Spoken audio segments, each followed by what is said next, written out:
Hey, good afternoon. This is the continuing ongoing podcast of the anatomy of modern romance scams. This is episode 22 already. And as you know, this is where we're continuing to break down how these scams really work, how trust gets built over time, how severe manipulation happens, and how people are pulled into financial and emotional traps before they even realize it. I know this because it happened to me. My goal is simple: to pull back the curtain so you can recognize these scams and these scammers before they recognize you. Now, in one of my last podcasts, I talked about mechanics. Okay, and we've been talking about mechanics from the very beginning, but mechanics to me start from the very get go. They start at point A and they end where you get ghosted. All right. Now, there's a bunch of mechanics after that, but we're talking about just these scams specifically. Okay. And I wanted to really record this one specifically because I've been talking to a lot of people. Okay. Law enforcement, friends, people I'm just running into now that I find a little bit of a break and I can insert my story because I have decided to start talking about it. I have decided not to remain quiet. I have decided not to destroy myself, which was a for 2 months. That was where my head was at. Now I'm not looking for sympathy, and if this has been happening to you, I want to just tell you that get get help from whatever source makes you feel better. Okay, because this is hard to navigate by yourself. If I was by myself, I don't know if I would really know how to navigate out of this. Okay, I have a very supportive family, very supportive church, and even then, with those resources, it's extremely difficult. Now, I want to be very honest with you, okay? If this had not happened to me, would I be as interested or engaged in it as I am now? I have to say truthfully, I would not. And the reason is because I thought that I was so educated and so informed that there's no way this could happen to me. Okay. So I insulated myself from the truth of the situation, and that was that I wasn't. And that's a lot of where I think a lot of people fall into this trap. We think we are, but we're just not. Now, I had lunch with a really good friend of mine, which is generating this this podcast as a response from the lunch meeting we had. He just kept saying, Mike, he goes, I just can't believe that you got pulled into this. He goes, of all the people I know, he goes, you're the last person. You were always so conscientious and so caring and so careful about everything we did, even when I was working with you. He goes, you were the most cautious person. And so he just kept asking me, how did this even start?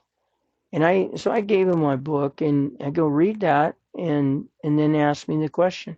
And so he did. He got back to me. And he goes, hey, I read your book. He goes, but I'm still questioning, Mike. He goes, how did this start? Okay.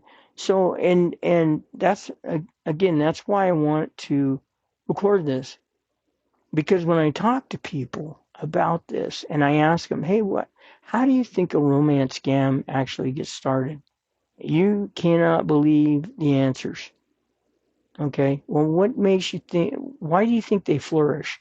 Again, every person's answer is almost unique. So, but if you really look at these, mine, my example, my situation was almost right out of a textbook.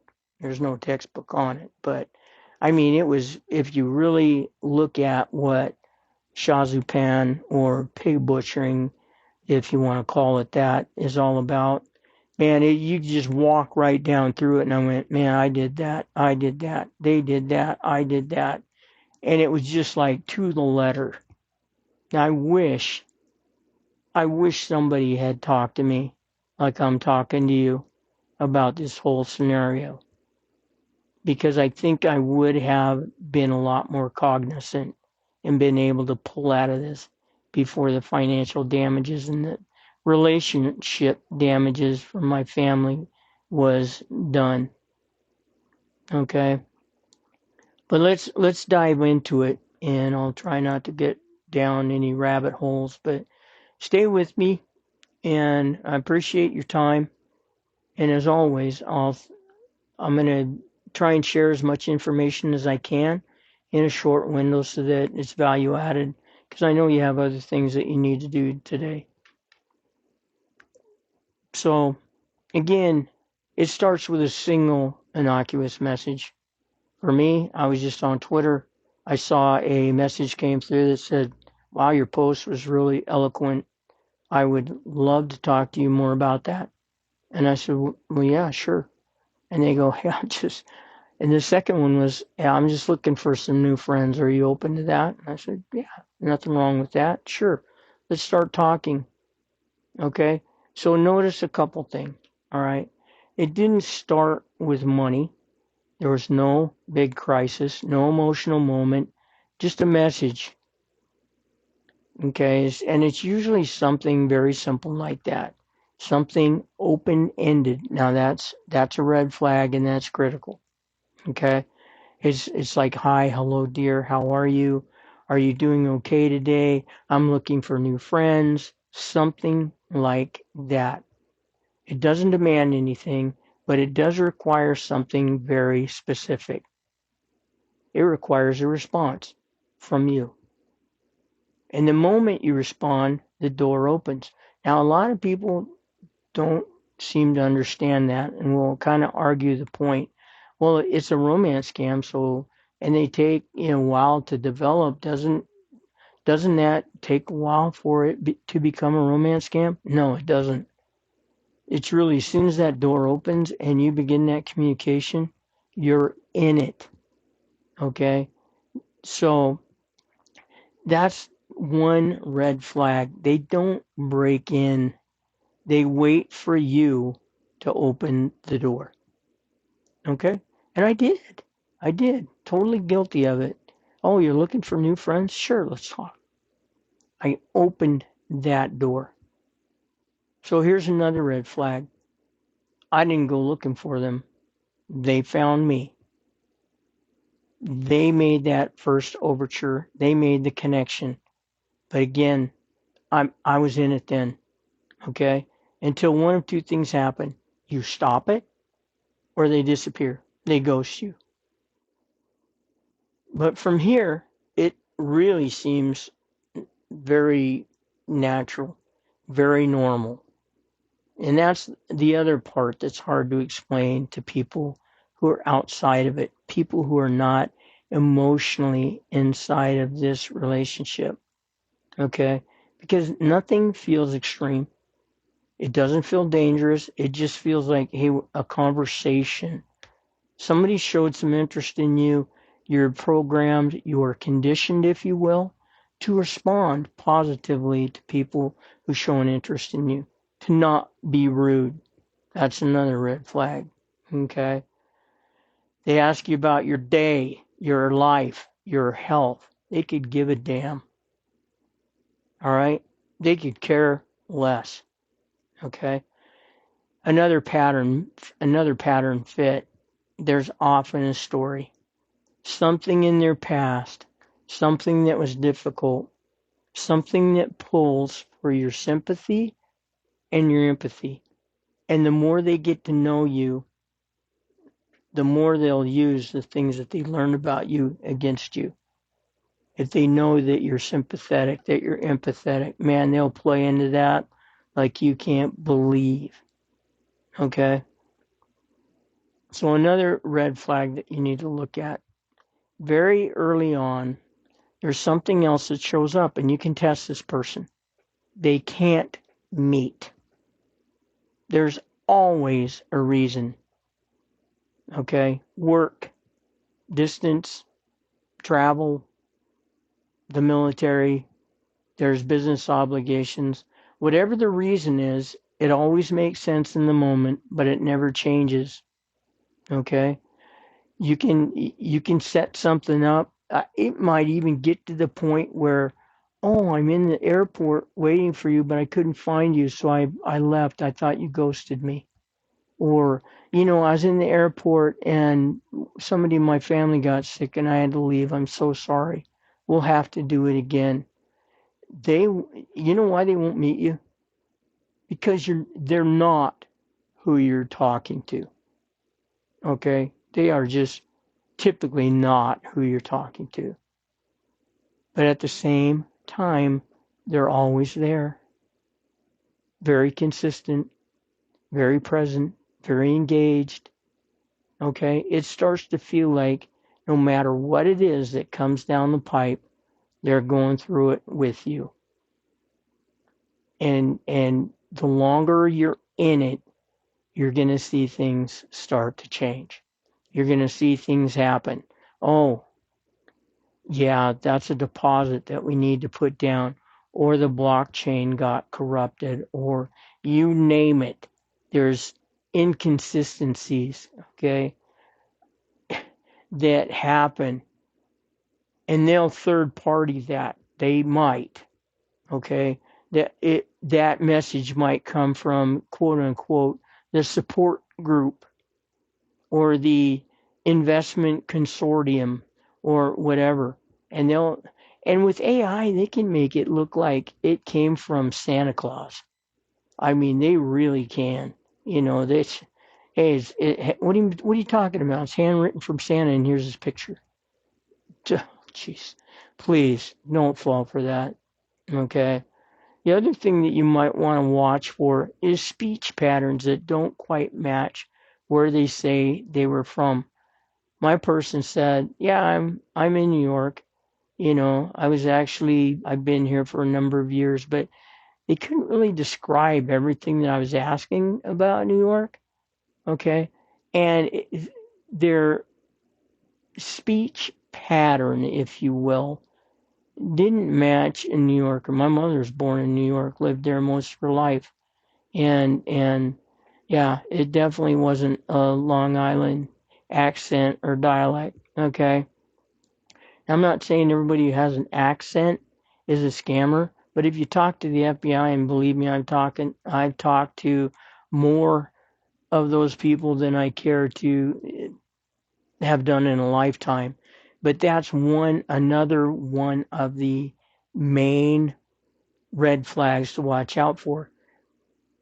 And I want to be careful how I say it because not everybody who talks with an accent is a scammer.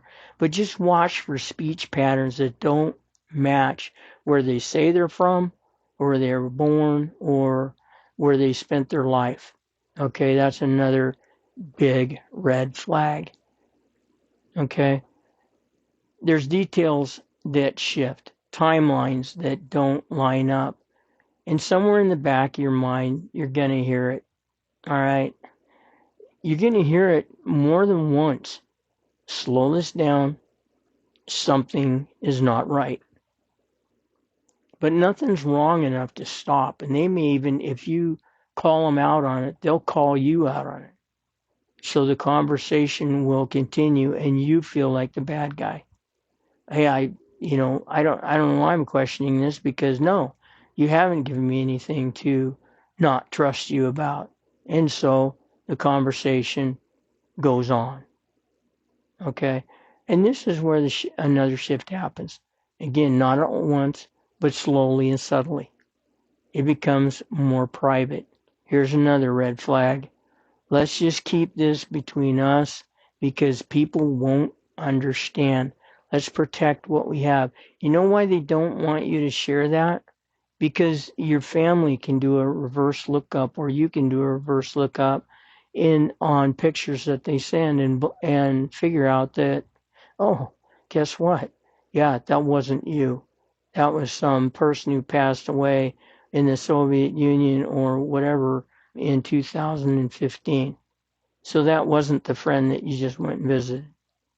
Okay. So they're going to build that trust and they're going to hang their hat on it. Okay. Let's protect what we have, and people won't understand. So, red flag, secrecy enters and outside voices are no longer allowed to compete, or at least that is the goal that they'll set. Then comes the pressure. Something soft, something direct. There's urgency. There's a problem. There's always something happening, and it never quite resolves. Oh, we'll get past this, we'll be free and clear. Oh, we'll get past this, we'll be free and clear. Oh, we'll get past that, we'll be free and clear. And guess what? The problems get more and more advanced in magnitude, and they'll third party it. Hey, this didn't happen for me. You know, the deposit requirements are coming from the support group. It's government sanctioned. And guess what? You go, okay, son of a gun. But they'll go, oh, I'm right here with you. This happened. I know what they're talking about. Absolutely. And because you trust them, you, you don't question. You just, okay, how do we, get past this? And they'll do that. Hey, I'm in this with you. You know, we can rant and rave, but let's problem solve together. But there's always going to be something. And as the money starts to flow, that something is not going to change. It's going to require more money to get you out of situation A. And oh, by the way, we just ran into situation B, which requires more money to recover what we lost in situation A. You see how it unfolds? And it never quite resolves itself. It's always something, and you're always almost through it. Okay? You may even hear from them, oh, a friend of mine is in the same situation, a colleague. Again, they'll third party the stars out of this thing, reinforce the story, adds credibility.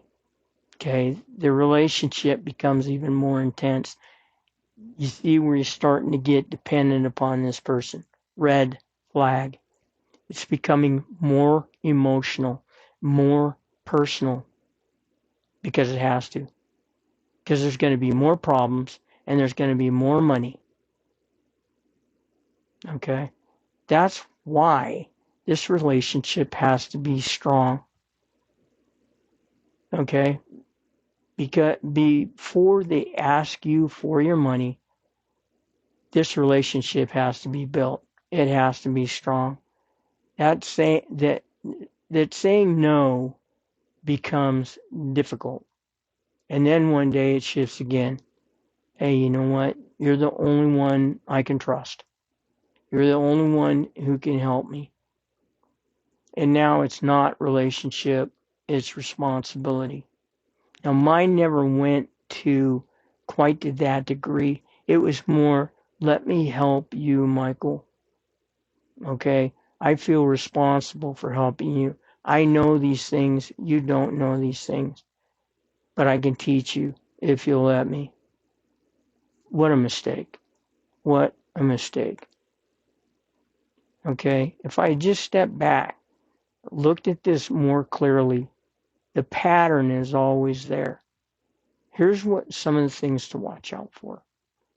You didn't go looking for them, they found you. The conversation starts fast and feels very easy. They build an emotional connection with you quickly. Okay? They cannot or will not meet you. Their story pulls for your sympathy and your empathy. There's always a problem, and it never quite resolves. Okay? You feel pressure, and it's not subtle. It grows and gets more and more severe. You're asked to keep things private. You know, they'll ask to take the conversation to Instagram or Telegram from Twitter, because it's just more private, where we can talk more privately. Okay? You'll notice inconsistencies, but you start explaining them away. Don't do that. It's your voice telling you to slow down, pay attention, and look at the details.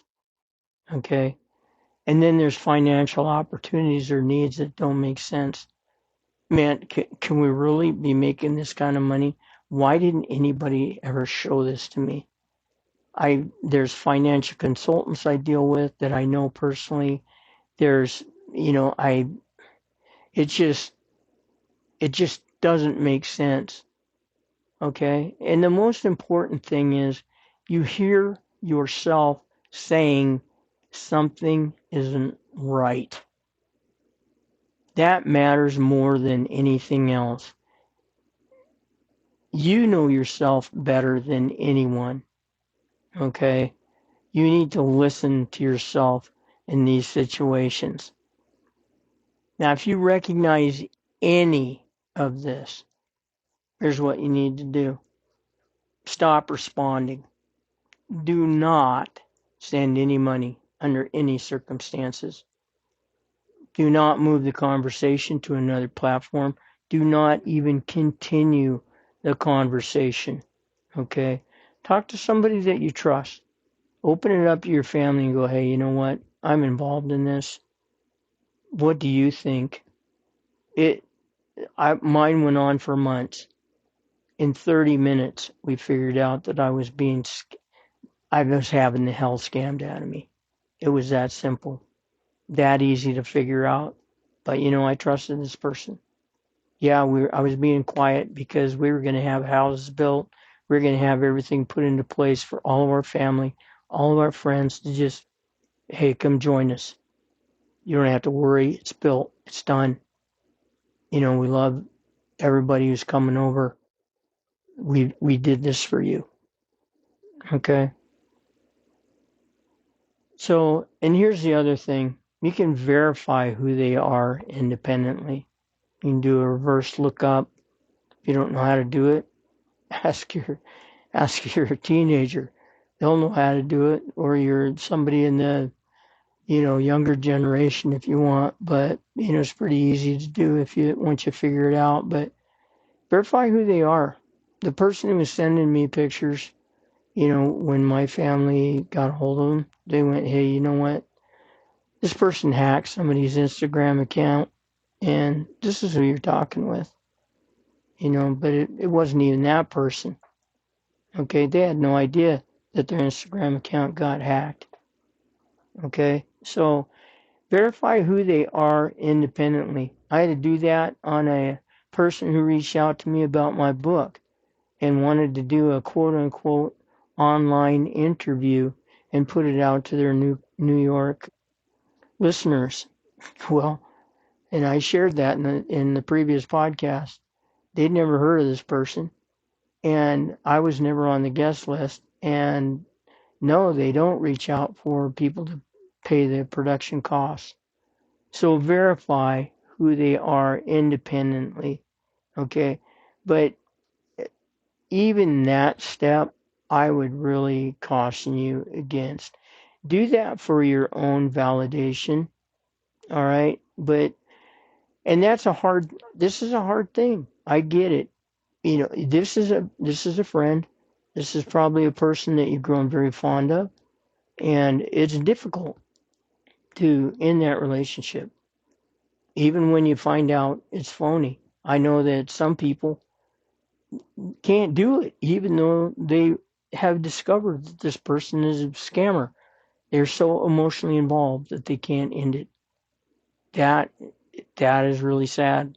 That's why we really need to talk about this, understand the emotional impacts of it, and try and turn that back around to be dealt with through logic. Okay. So here's the line. All right.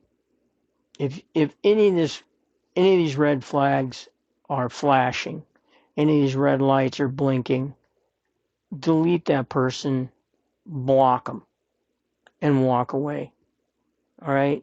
I will guarantee you that you won't have thought about everything that's going to happen or the implications or the repercussions of this relationship when you get ghosted, either relationally or financially.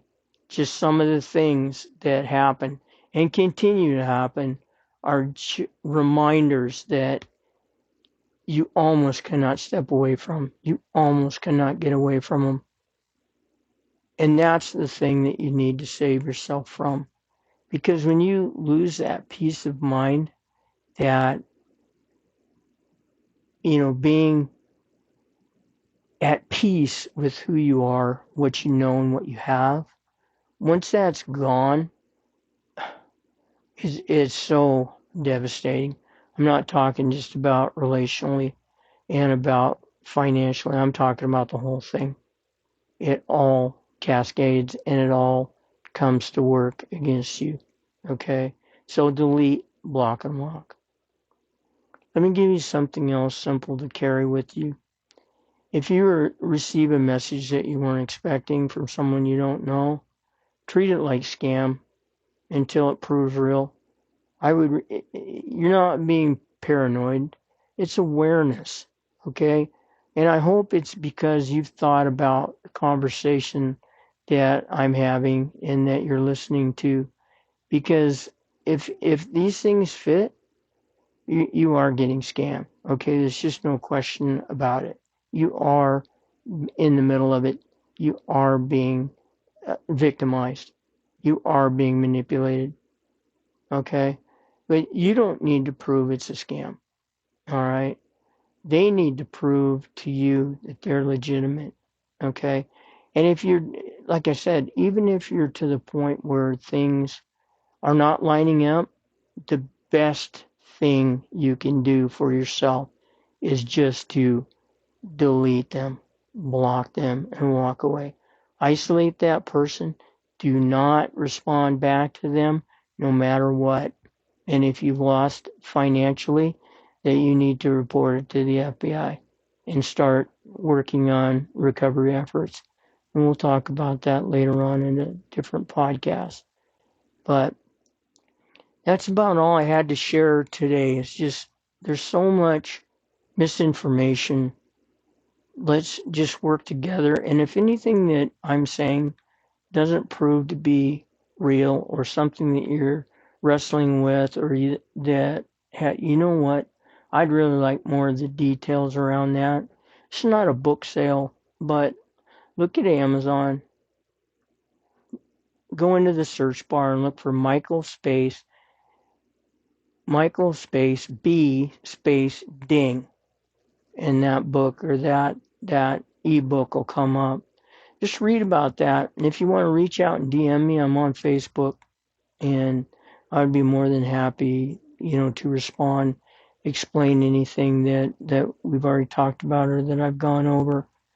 Okay, but I want to thank you once again for listening. I'm looking at the statistics, and these conversations are around the globe now. And I thank you for that, because these scams and this romance scam is not just a quote unquote United States phenomenon. This is a global situation, okay? And it's epidemic globally. There's people losing a lot of money to these syndicates, and that's what they are.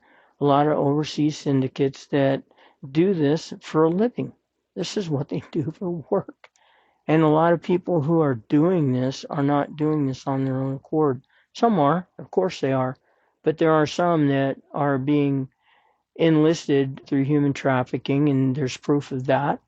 Okay, and some of the organizations like AARP, Shamrock, they'll speak to that, and they have firsthand knowledge and accountability on that in terms of, preciseness and accuracy of information. So it's it's out there, and the more that you understand about it, the more you understand about how the game gets played, the better off you'll be. So again, I wanted to recap, and I hope answering John's questions maybe helped answer some of the ones that you're having. I'll catch you on the next podcast release, but until then, this has been the Anatomy of Modern Romance Scams.